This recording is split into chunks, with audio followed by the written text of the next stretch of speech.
Yeah, you can ask any questions you want. Okay. What has been the greatest success story from in the last 40 years? Relating to Medic One, the greatest success story in the last 20 years. Well, that's a tough question. There have been a lot of good stories of people that have been helped a lot by the program. The giant steps were made maybe longer ago than 20 years even, maybe 40 years ago or 35 years ago, when they found out that you could save lives by getting to people early, with people that had heart attack, getting to them early. The biggest thing in the last 20 years. Well, let's come back to that at the end of the. Ask me another question. Just start with your. What was the response of the people when Medic One came out? Well, it was extremely varied. The medical community wasn't particularly keen about it, but they were not. They were not.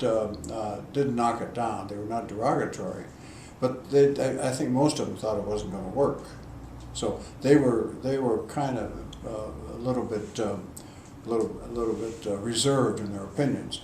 But soon after it came into being, we found out that indeed, yeah, you could make a difference. And it was by the end of a year we found out that there were a substantial number of people that would have died and didn't die because Medic One had taken care of them. So it was a demonstration that, yeah, what we're doing is working. And that was a big thing to make it so that it was viable. What can you tell me about the beginning of Medic One? Okay, well, it started out as a research and demonstration project. It was funded by the federal government, and it was supposed to last 2.5 years. And we had enough money to pay for the firefighters' salaries, to buy a truck, and buy some equipment, and go put on a little training course. And all was going to be accomplished in 2.5 years. At the end of 2.5 years, we had to demonstrate that it really worked, or we would not continue with the project. So anyhow, people were amazed, in large part because of what the newspapers did. The Seattle Times and the PI were both very supportive of what we were doing, and it was fairly unique that they said, "Geez, these guys are really making a difference, and some patients are surviving." So that it was an element of success, a series of success stories that got a lot of publicity that made people quite responsive. So we did. We ran out of money, Sam, and after about 1.5 or 2 years, and they cut back on the program, not specifically our program, but just in general, through the Department of Health, Education, and Welfare. And we had to raise $100,000 to stay in business through the 2.5-year period, because we told Mayor Ullman that, yeah, it won't cost the city anything. We'll just go ahead and see if we can't show that it's worthwhile. So anyhow, we did, and mostly due to Chief Vickery. Gordon Vickery was chief of the fire department at the time, and he had a good way of dealing with the public. So Vickery put on we'll put out a fundraising drive, kind of pass the hat, and barber shops and stores and people on street corners were collecting money for Medic One. And I thought, gee, that's tough. I don't know. I signed up to pass the hat. But as it turns out, it was a good thing we did that. We had to do that, rather, because it did make people aware of the program and put some value on it. And they started putting money in there. So instead of raising $100,000, we raised $200,000. So, and to a certain extent, contributions still come in. All the paramedic training is funded from contributions. And we do research and quality assurance and also from contributions. So anyhow, those are some of the hallmarks and how it got started. But it got started because of a federal grant. Do you have any follow-up questions that anything that reminds you? Wait, how did Medic 1 go from just cardiac arrest to what it is today? Okay, the reason that's very cardiac arrests are a very small proportion, represent a small proportion of the patients we see, maybe 2%. Most of them got something else. They got just a regular heart attack, or they've had a stroke, or they've been in an automobile accident, or they've gotten hit on the head, or some kind of other reason. And so it's a small percent, but the interesting thing about it, it's something you can measure to see whether or not you're doing your treatment is effective. Most things, it's hard to tell how much of a difference you're making when you give medical care out in the street. Particularly, you have an hour and a half to deal with the patient, and how can you tell whether or not how much good you did?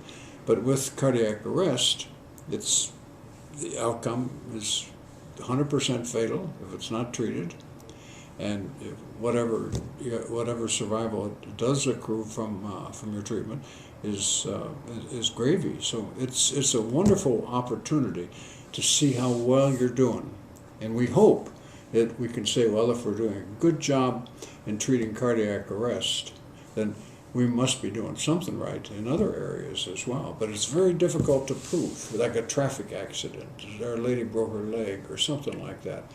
It's tough to say how much you contribute to the betterment of the patient's overall health. For sure, in that little bit of time, you do something, but overall, you're not sure. Good question, though. Thanks.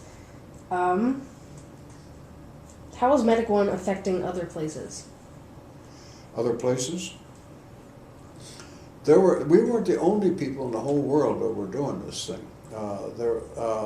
There was a guy in Belfast in Northern Ireland that thought we ought to start up what he called a mobile coronary care unit, and he'd get out to patients a lot quicker than they used to. But these were patients that had chest pain and having heart attacks, and so he'd send out somebody from the Royal Victoria Hospital in Belfast, and they'd go out and see the patient. They'd shave an hour or two off the amount of time, maybe longer than an hour or two, off the amount of time that they got to the patient. So, but anyhow, that was the first. That occurred in 1965, and then they wrote up their experience, and we said, well, we can do a better job than that. I mean, maybe we should try and have an emergency vehicle. And so if we could lash up with the fire department, we'd get there quicker, and we could do things differently in one thing or another. So we and some people in Florida and a group in California, all independently started following up in this avenue. We all approached it differently, but the three places I cited also dealt with the fire department to a greater or lesser extent. But I think the reason that it caught on and we did so well is that we have a very good fire department, and we had one then, and we got one now, and we've got wonderful fire departments in the region. I remember one time, Chief Vickery and I went over to Bellevue, and we talked to the city council and the fire chief. This was in 1972, about the medic program. Bellevue was the first place on the east side that did start a medic program. But in the area, there's had a powerful influence. All of east side communities had developed medic programs. Virtually everybody in every community in the state of Washington has some sort of program.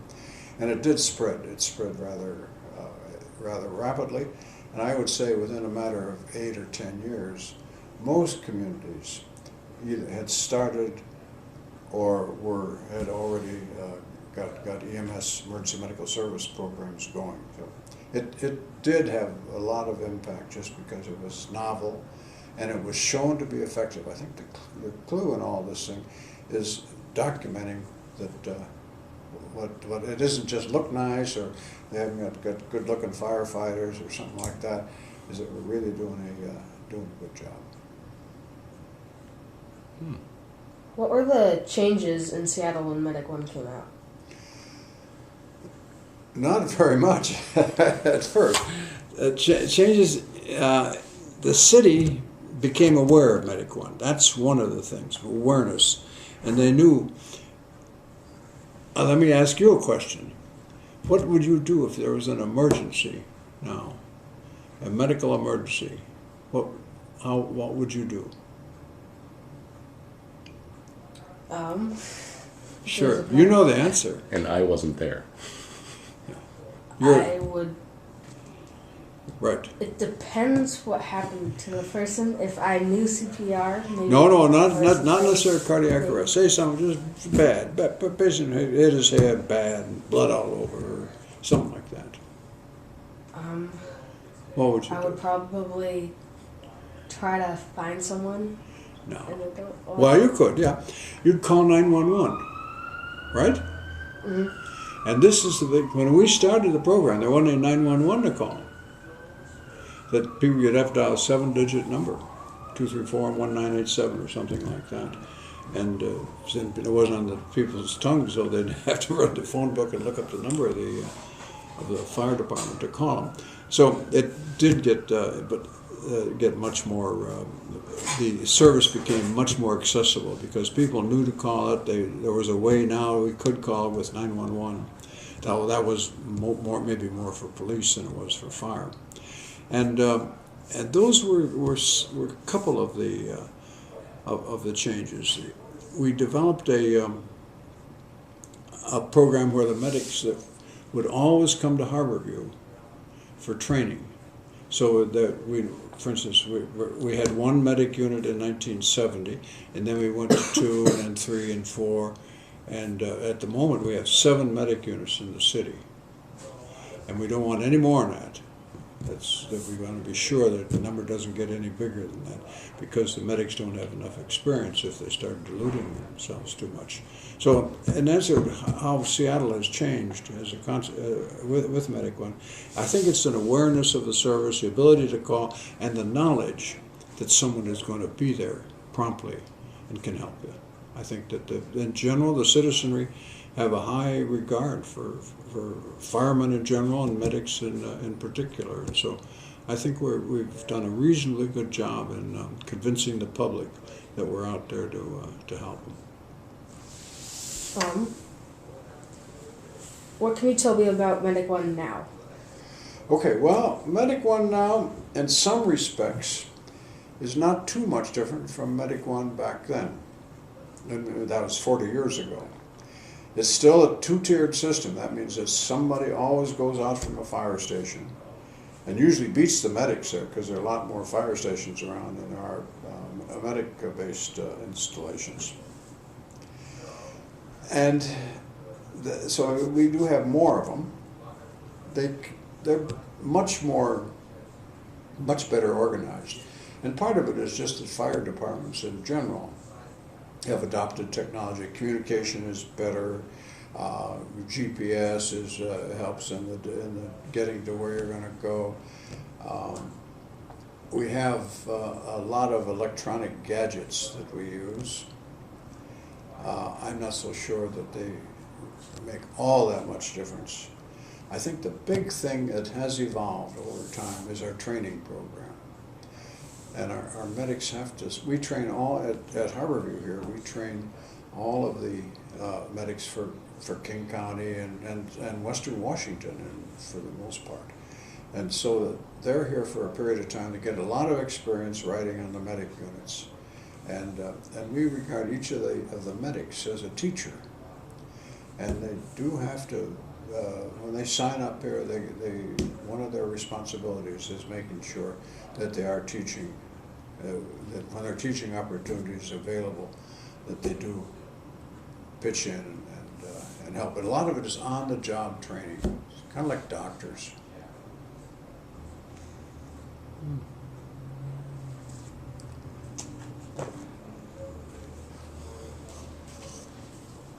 What did people do before Medic One if they had a heart attack? Well, what would people do if they were having a heart attack before Medic One? They'd try to reach their doctor. They might call an ambulance, private ambulance. They may or may not call the fire department. The fire department was not heavily involved in medical matters 40 years ago. So that they would have to, they'd call somebody they knew, or the family doctor, or they maybe call a hospital or something. But it wasn't very well organized. I mean, people in a heart attack is the best example of the importance of getting quick treatment. And automobile accidents as well. They call the cops, I guess.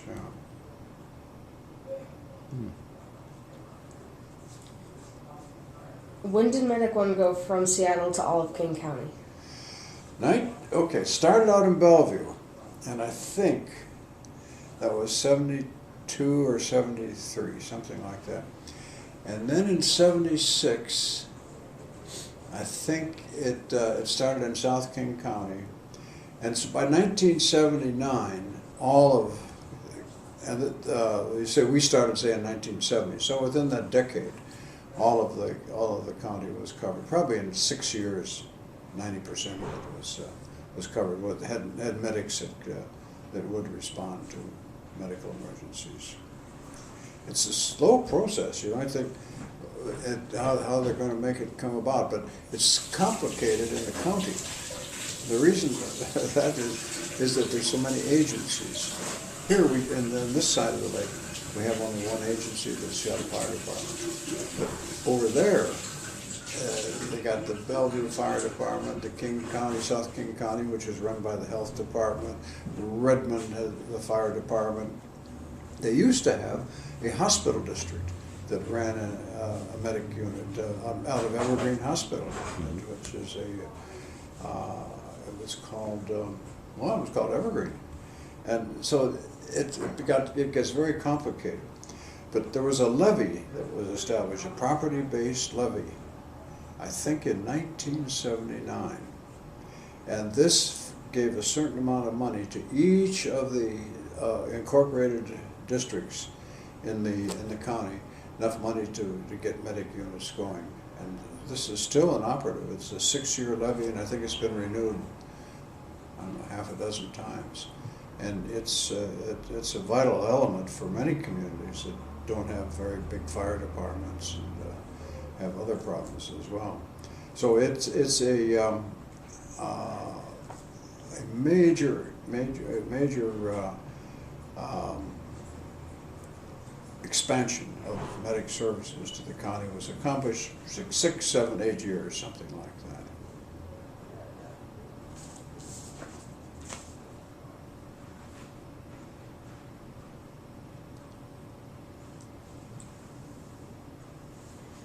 What was the time between you came up with the idea for Medic One and when it was placed into? That took a little time. I think we started planning for it in 1967 or 1968. And we had to get money.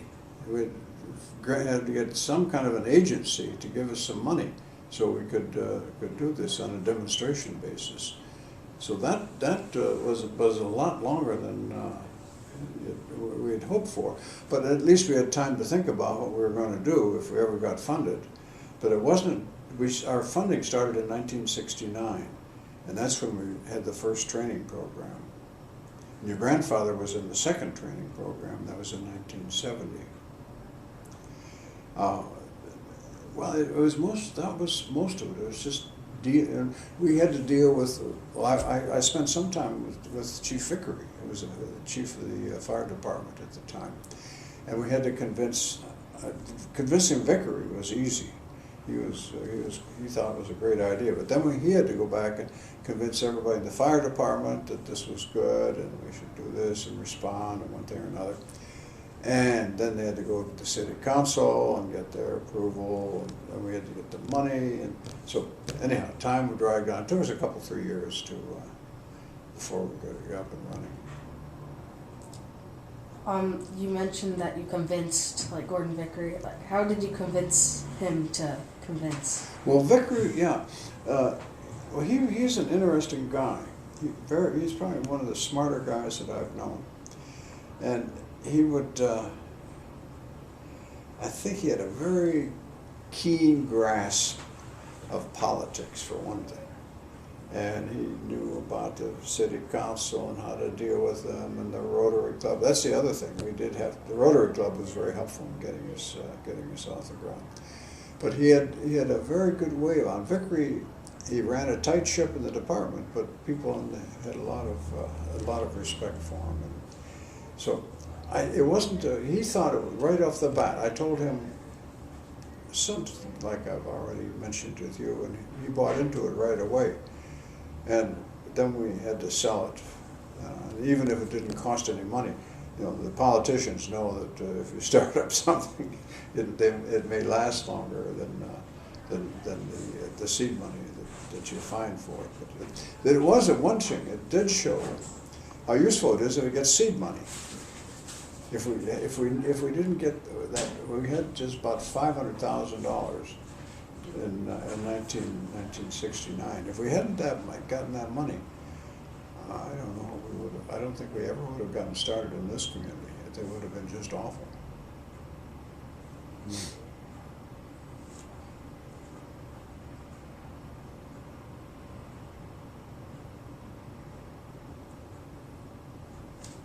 Do you have any questions off the top of your head?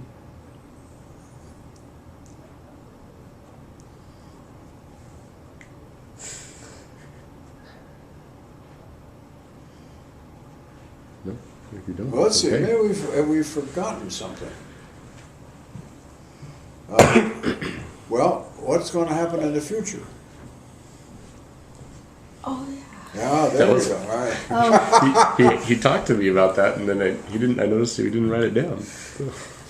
What are some future studies of the Medic One program? Yeah, what's going to happen in life? Well, I wish I could answer that intelligently, but there'll be a lot of small studies done to try to evaluate certain aspects of therapy. And these are good. Right now we're doing a study with cooling of patients that have been resuscitated. And half of them get cooled in the field and half of them don't, trying to see if this is a good thing to do.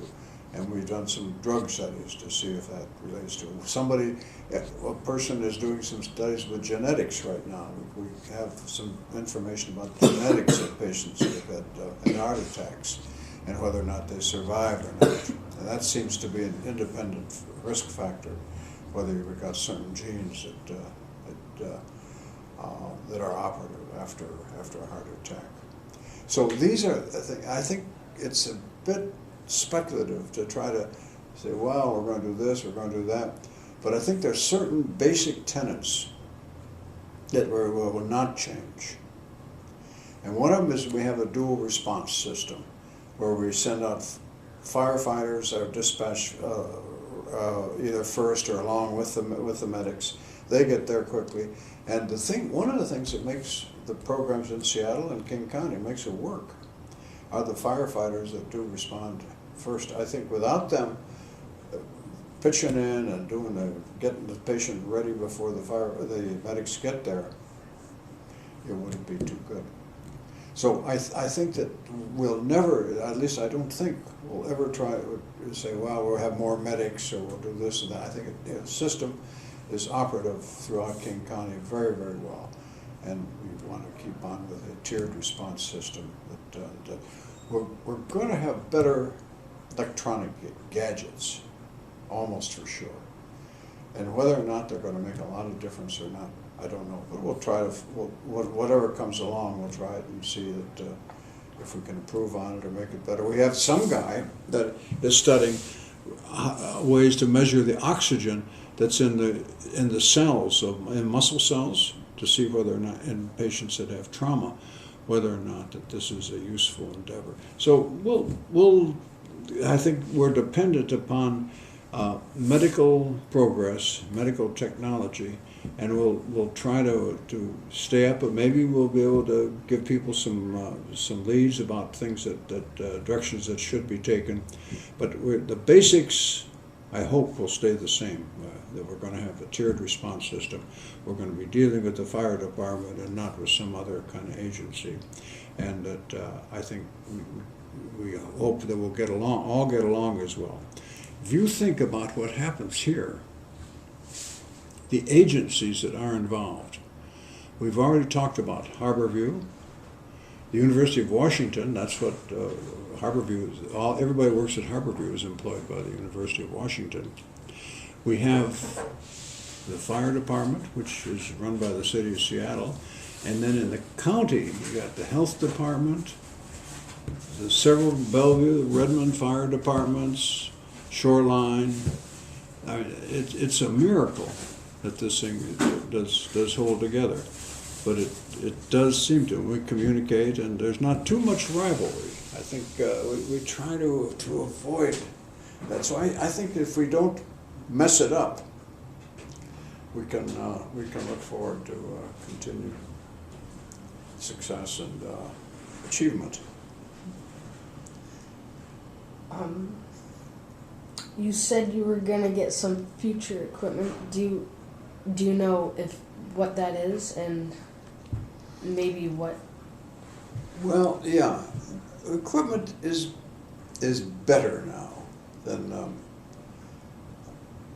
for instance, the cooling devices. If in fact, right now, if we cool people in the field, we could put ice water in their in the vein. We have saline that's cooled almost freezing, and we put that in the vein. That cools them. But there are better ways of doing that, undoubtedly. And if it proves to be efficacious, if it proves to work, then we can, I think, adopt better ways of getting it. So it's a little bit hit and miss, but there are better ways of cooling. Maybe direct cooling of the brain is another possibility, that you're going to have a helmet on and cool that. That's what you cool a person. You're trying to really cool the brain to protect the brain while you get the blood flow going again. So there's things like that. But the basic principles on which you operate need more. Somebody else is going to make the major breakthrough and say, "Oh yeah, we found out that the genes that are involved in destroying certain enzyme systems or making certain enzyme systems work are pivotal here," things like that. But that's so far down the pike that I don't think we need to. But there's going to be, and anytime you're doing research and looking for new things, there's the opportunity to go astray. And history is filled with people that are taking the wrong direction. They don't know, and until you try things out and experiment and so forth, you can't predict. So we'll keep on going with the flow, and we'll try to be innovators, and we'll try new things out. But we don't have a lot. It's best not to have too many preset ideas. I think it's best if you can be a little bit malleable and look for ways that maybe others haven't tumbled onto, and proceed in those directions. Okay, thank you. You're welcome. I want to thank the both of you for coming by. That was you think you got enough good information? fun. That's a lot. Now, you got to write this up? Yeah, we're gonna